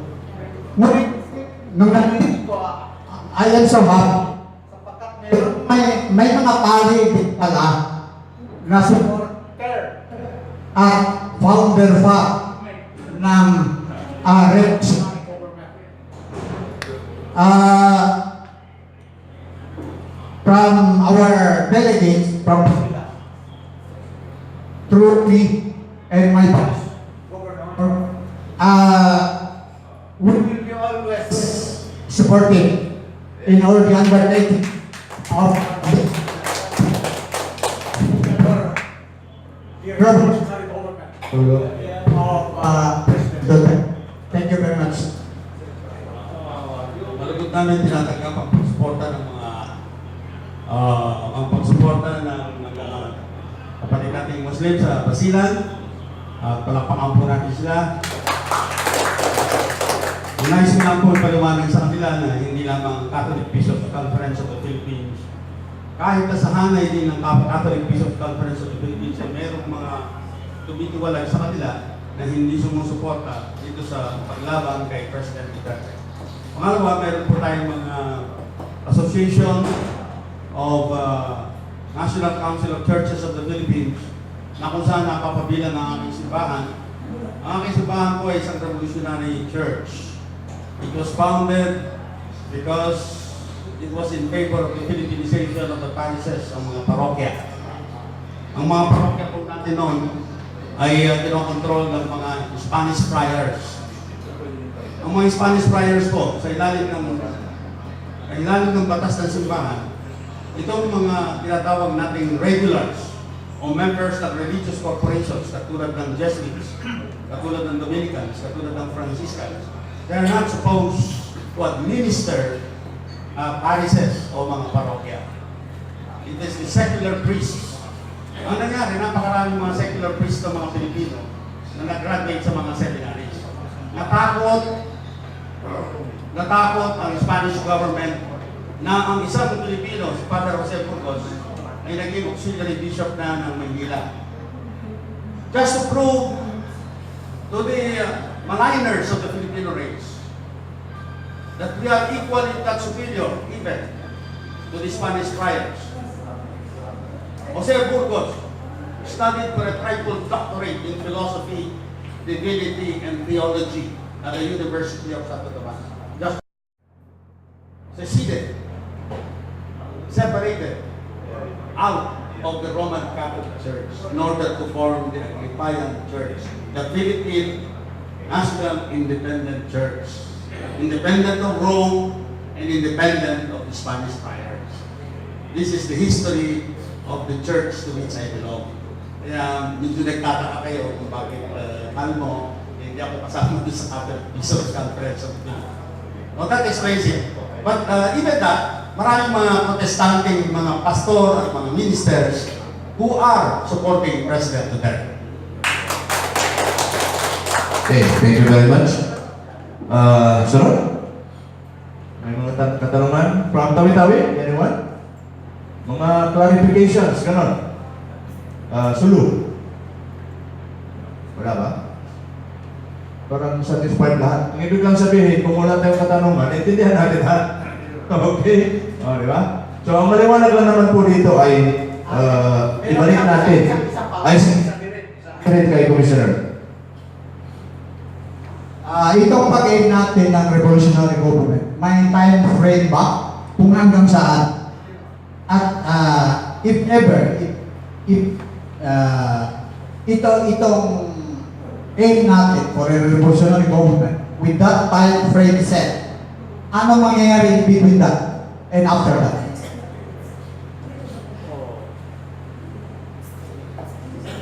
Whenever I speak, I always say that the who and the what of a revolutionary government can be revealed in public. As most of you here and some of you are former military commanders, the how, the when, and the where, hindi natin binubulgar sa publiko ang mga bagay niyan. It's a military secret because the revolutionary government must be carried out with military precision. At saka there should be adequate preparedness on our part on the three elements, on the three components. The mass movement, kailangan lahat ng 17 regions, mayroon tayo talagang nakatayong chapters down to the barangay level. Minamadali natin ngayon bago mag 2019. And therefore, ang posisyon natin ay hindi tayo masyadong interested, bagamat hindi natin sinasaktaan, hindi natin piniprevent ang ating mga kapatid na lumahok sa mga eleksyon kung magkaraos man ang mga eleksyon, but we do not believe in elections as they are constituted at present. Probably after a revolutionary government has been established in our country, we can now really create a COMELEC and create a law that would describe, that would lay down the processes by which the masses of our people would be represented in government. As of now, pera-pera lahat yan. Pera-pera lahat yan sa eleksyon. Pera-pera, pati justisya sa ating bansa. In our justice system, doon pa lang sa piskal, talo ka na pag wala kang pera. Yung pa lang abogado, wala ka ng pera. Alam mo mga abogado ngayon, 50,000 pesos ang acceptance fee, pinakamababa. Eh kung may 50,000 pesos ako, magkano 45 na yun? Sabi nila, makakapili ka ng 25,000. Di makakadalawa ka na ng 45. Eh di, hukom 45 na lang ako pupunta. Okay, thank you very much, Bishop. Sunod? Yun pang gusto mong tanong? Arthur, Brother Arthur, Angeles. Wala bang clarification? Alam ko may iniisip ka eh, ayaw mo lang tayo ng kamay. Ito yung mga talagang board member.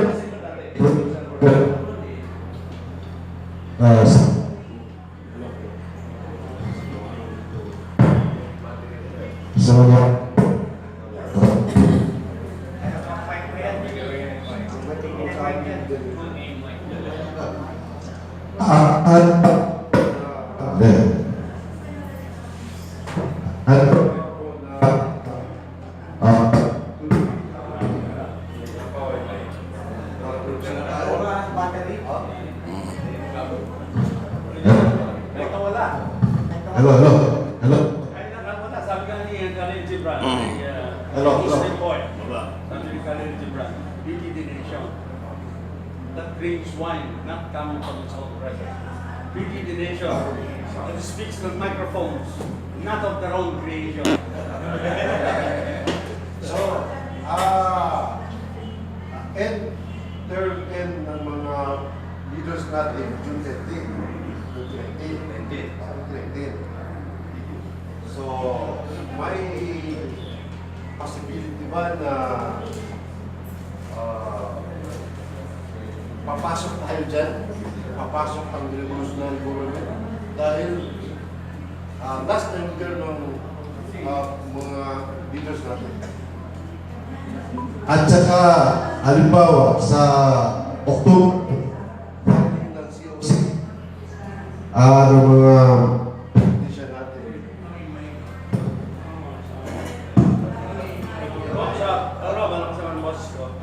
Sa October ay expected lang na magpa-file na ng candidacy ang mga iba't ibang interested sa mga posisyon. But again, yung sinasabi ko, isa sa mga dahilan, isa sa mga malalaking dahilan at mabibigat na dahilan kung bakit kailangan ng revolutionary government ay ang ating electoral process. Kasi yung pagpili lamang sa mga kandidato. Okay. Yung term limits, siyempre, meron na naman binabalak ang Kongreso sa dahilan kay nang talakayan nila yung draft federal constitution na submitted to them. And after they have constituted themselves as a constituent assembly, CONAS, yung pa lang, mag-aaway na tayo sa CONAS o CONCON. Away na naman yan, matagal na away na naman yan. O, didibatihin na naman ng mga congressman at saka ng maraming mga groups of lawyers and even non-lawyers who are against CONAS. Ang sinasabi nila, yung argumento natin, na the Congress is composed of vested interests. How can they formulate a constitution for the entire Filipino people when they are protecting vested interests? Yun ang argument for a CONAS. Ngayon, ano yung nakikita natin? Gusto na naman gawin ni Pantaleon Alvarez, Speaker. Sabi niya, the discussions as a constituent assembly by Congress of the provisions of the draft constitution on federalism or federal government will take a lot of time and will probably reach a point where we will not have the time to prepare for an elections and the congressmen will be discussing about the constitution and they would not have the time to campaign in their constituencies. Yun ang argumento nila. And therefore, alisin natin ang term limits. Tuloy-tuloy na ang term ng mga congressmen at saka mga senador hanggang matapos nila at maaprubahan nila ang federal constitution na yan. Draft federal constitution. So yun ang marami na namang oras ang masasayang. That's why you say, let us not squander. Ang Revolusyon Duterte ay hindi nagkaroon kami ng desisyon kahapon, kasama ko si Datu, Mustapha, and Kabalu.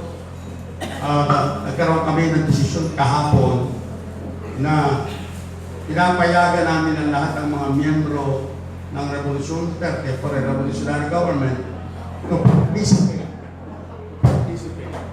heart's content sa elections kung gusto nilang mag-participate. Pero malinaw ang hindi natin pipigilan, hindi natin sasamsalain, hindi natin di-discourage ang mga nais na lumahok mag-participate sa election. Kaya lang, nagbigay na tayo ng analysis natin sa mga elections. Okay. Ngayon, ang patakaran ng Revolusyon Duterte for a revolutionary government is to be firm on its trajectory towards a revolutionary government. Hindi siya patitinag, hindi siya ma-divert, hindi siya ma-distract sa trajectory niya towards a revolutionary government. We have no time and energy to waste. Lahat ng energy natin, lahat ng lakas natin, lahat ng oras natin, lahat ng talento natin, lahat ng resources natin, with the single-mindedness of purpose would be towards the achievement of a revolutionary government. Thank you. Okay. Anyone? Meron pa? Wala na? So, okay. Wala, sira pa rin. Rejoinder, kumbaga, ang papaon sa inyo, assignment, no? O more. Maliwanag po ang sinabi ni Bishop, unang elemento upang manalo tayo ay yung mass movement, mass action. Ibig sabihin, magpaparami tayo ng kasama.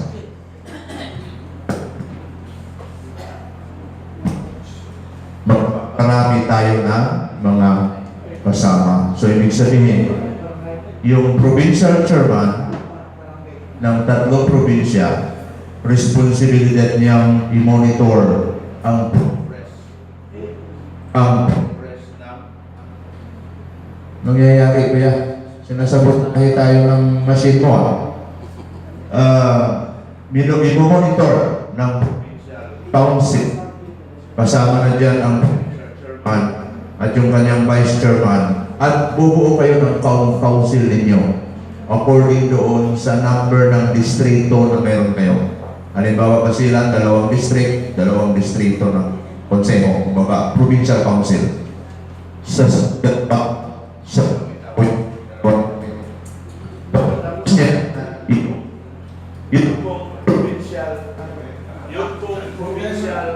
provincial council ang magpapaba ng mga direktiba doon sa mga municipal council. Kailangan natin dito ay yung panahon ng nag-uusap-usap tayo. Okay? Doon naman sa municipal council, bubuhin nyo. Meron kang chairman, meron kang vice chairman, nandito no? Bubuhin kayo ng council. Kung 8 yan, 8. Sa syudad, sa Isabela, atas 10. And then, ito naman yung magbababa ng mga direktiba papunta doon sa mga barangay. Barangay, bubuhin din responsibilidad ng municipal yan, ng council ng munisipyo, na i-monitor kung 20 barangays yan, kung 10 barangays lang yan, kung 5 o ilang kasi kayo tayo. So yun, kailangan mayroon na tayo yan. Lahat. So, sinisentralize natin ang resulta ng isang 4 group na tinayo. Zamboanga City, madali tayo makikita-kita, headed by Hadjan Amra. Siya yung chair ng ating board dito. At the same time, siya na rin yung finance officer natin, treasurer natin. Okay? Si Hadjinudi Kasim, siya po yung ating head ng region din, na parang centralizer na rin natin ng 3 probinsya. Kasi ako, most of the time, nandun po ako sa ibang mga region na tumutulong sa ating mga samahan. Okay? So, binibigay ko ang assignment na yan kay Hadjinudi at saka kay Hadjan Amra para dito na natin i-centralize lahat. Yung update mula sa inyo. So, ibig sabihin, ikaw sa province, tingnan mo munisipyo, anong progress nila, ikaw sa munisipyo, tingnan mo anong progress ng mga barangays na nasa sabukan. We accept the responsibility. Okay, thank you. Thank you. Mabilis mag-decision yan. Huwag siya na rin atak agad. Sige, salamat sa pagtanggap ng responsibilidad. So, yun po ang hinihiling namin. Ibig sabihin, ikaw, municipal chairman, responsibilidad mo ngayon na maramihin ang kasama doon sa barangay. Yes, yes. May sabihin ka mo na. May sabihin ka. Okay, you have the floor. Si Hadjan Amra, Alice. Yes, may sabihin ka. You have the floor. Mahina yung mic. Mawawala eh.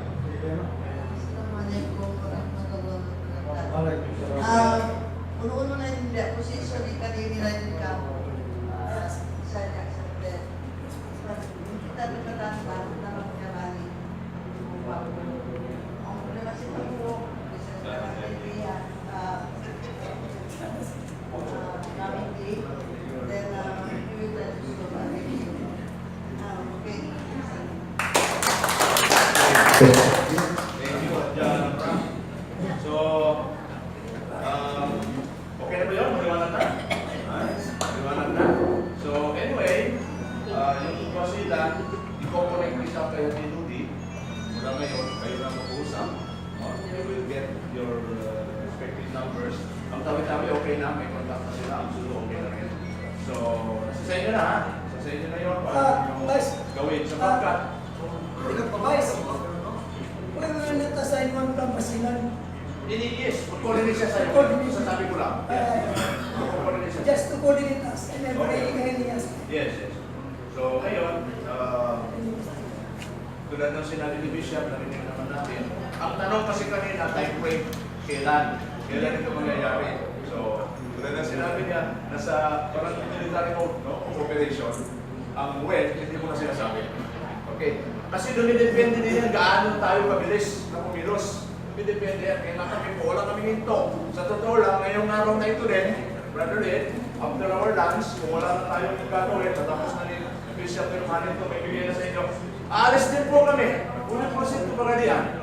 Kasi maghihintay naman yung Zamboanga City at saka Zamboanga City doon. Ganito po tayo mabilis. Then the following day, natutulong ang kanina isang gawin dyan sa Pagadian. The following day, we will proceed to Cagayan or Lanao del Sur. Kasi nandun, naghihintay yung mga kapatid natin ng mga Paranaw. Okay? Yes, Bishop. Number one, our guiding slogan is let the government do its worst. We are not saying that we encourage them doing the worst.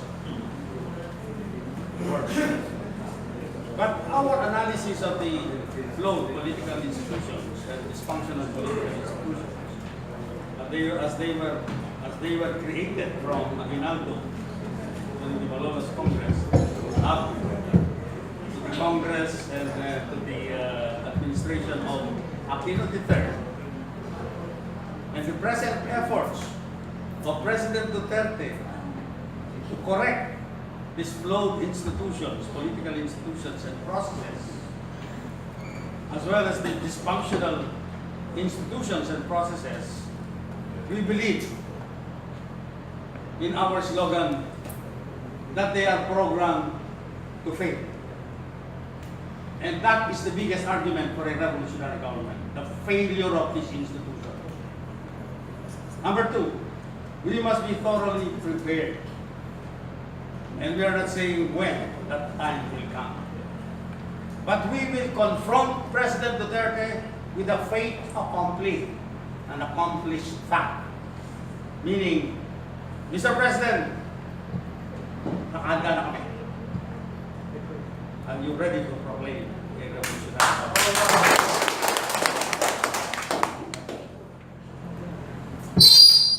So, maliwanag, no? So, ibig sabihin, dumidepende gaano tayo kahanda.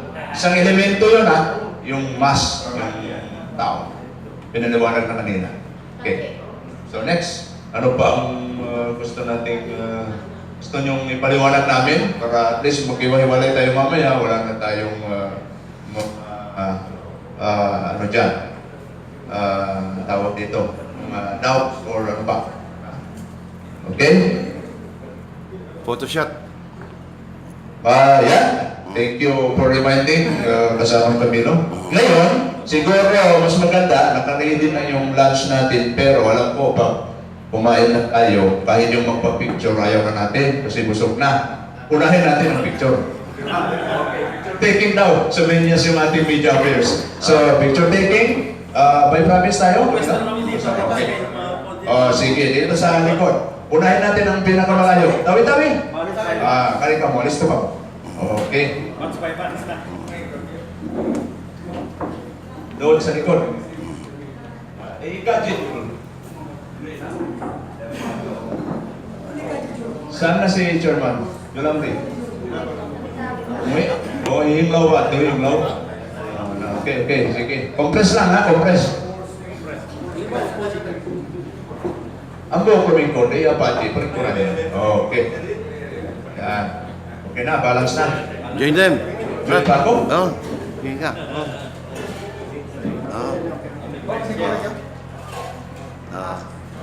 Kuha ba? Kuha? Kuha. O, Duterte. Duterte.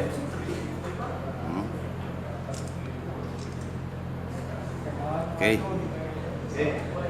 Next. Thank you, Tawi-tawi. Sunod po ang probinsya ng Sulu. Kari na kamo mga pangsasong. May taulupa song. Sulu.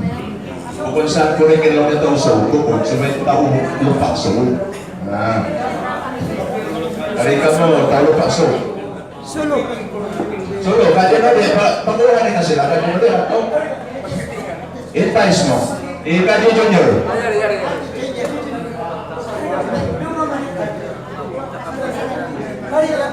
Jackpot na sa kamo yan.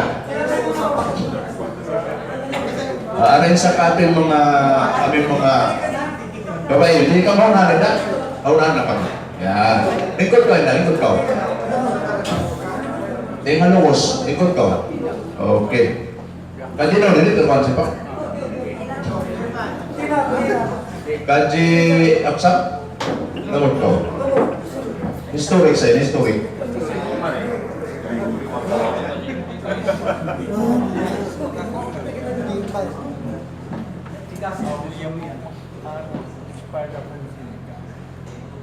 Ready. Oh. Duterte. Ready.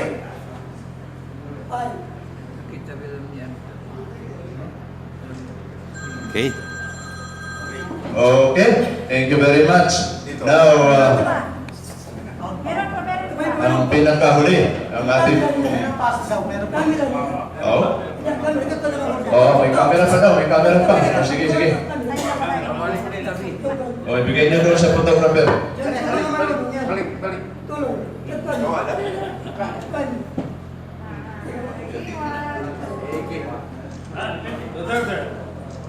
Duterte.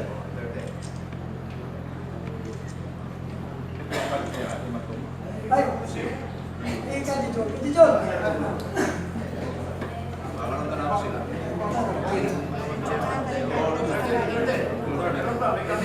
Ada yung pamay taga sulong pa rin. Tingnan balik. Oh, yan. Sulu. Karakatan.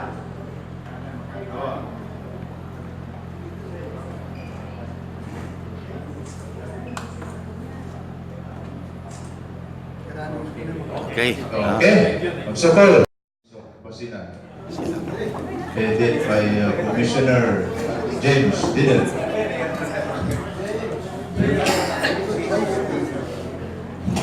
Si Alto rin kay Vice Step. Tinuho na kayo. Okay, Basilan.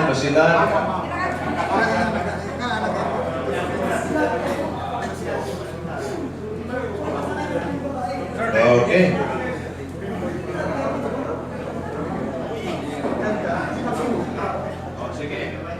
Duterte.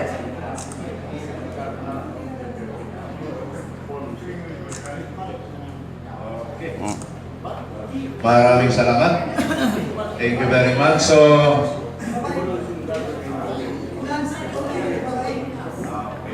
at this point in time, mag-lunch na muna tayo, no? While pinipirmahan pa ni Bishop isa-isa yung ating mga appointment.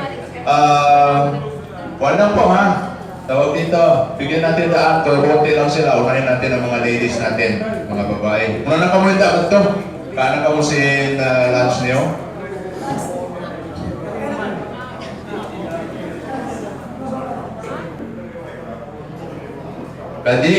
Kadi Lodi, arrange sa rakuman ha. Ikaw na bala doon.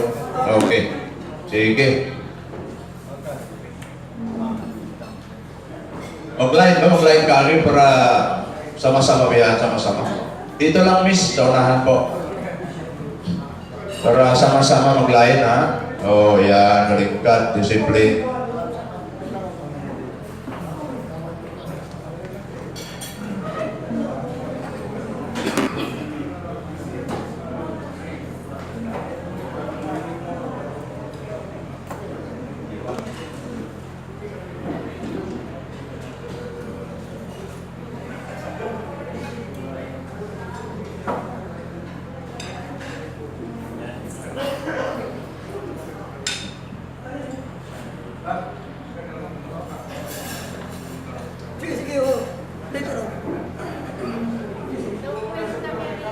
Lahat.